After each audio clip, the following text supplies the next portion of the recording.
High রে high, সকাল সকালে কত বড় স্ক্রিন গো, এবার স্ক্রিন কোনোদিনই দেখিনি। আজকে আমি আবারও গেতাছি দুধ নই রাস্তার কামের ভাড়া নিয়ে। শিমলাগুড়ি তেল ডিপুতে হেরে ম্যান তেল ডাল ভরাই নিলাম। এখন আমি গাড়ি ছেড়ে দিব দুধ নই যাওয়ার উদ্দেশ্যে। 10 কিলোমিটার জায়গায় হেরে তার মধ্যে ওই দুইটা লেবার আমি গাড়ির মধ্যে উঠাই নিলাম, কারণ গাড়ির মধ্যে আমার লেবার কম আছে। গুনি গুনি অল্প বৃষ্টি উপরতাস। পরে এখন যাই হোক, এখন এলাম আমি বিজলি টুল গেট। এখন তো পয়সা দেয়নি নাকবো, পয়সা না দিল তার দিকে যাবার দিব না। সকালে বাড়িতে বাড়িতে আমাকে খুবই বেলা হয়ে গেছে। আজকে রাত কয়টা বাজবো ঘুরে আইতে তার তো খবরই নাই। এইরকম করে লুট দিয়া তলে উপরে মাল নেতে এরকম করে লাহে লাহে লাহে লাহে গেতে আছি। দুধ নই যাওয়ার রাস্তা না গেতে আমার কাছে ফুরায় না। দূরও তো আর কম না, এত সহজে কি আর ফুরাবার চাই। আইতে আইতে আমি আইয়া বললাম চলন্ত ভাড়া পাই গেলাম। আজকে সিমেন্টের খোড়া লুট দোনে বেশি হয়ে গেছে গা, কমসে কম 2 থেকে 2.5 টন মাল আমার গাড়ির মধ্যে লুট করা হয়েছে। এখন বোধহয় গাড়ির চাকা মানে খুবই গরম হয়ে গেছে গা। দেখি এখন জায়গা বুঝে কোনো খারাই একটু জিরান যায়। জিগির গুভা ব্রিজ পার করে হেরে আমি আইয়া নতুন টুল গেটের সামনে হেরে এখন খারাইলাম। 10-15 মিনিট টাইম এখন চাকাটা একটু ঠান্ডা হবার দেবো, তারপরে আবারও গাড়ি ছাড়ুম আমি। এইটুকে জায়গার নামটাই খেলে আমার মনে থাকে না।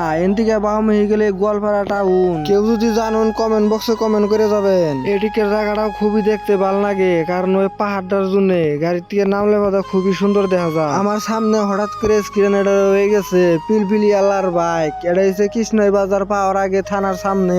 আমার গাড়ির মধ্যে যে লেবার আসাল ব্যক্তি নামাই দিছি, গেলাম হারাহারি করে যাই হারে পিলপিলটা উঠাই দেও। আর যদি আমি নাইমা যাই তাহলে তো রাস্তা ব্লক হয়ে যাবো গা। আমি যে হিসেবে দেখলাম সেই হিসাবে হইলে বাইকালার দোষ। লাহে লাহে আইয়া পাই গেলাম দুধ নই বাজার। এই বাজারে খারাই আরো 2 বস্তা সিমেন্ট কিনে নিয়ে জানাকবো।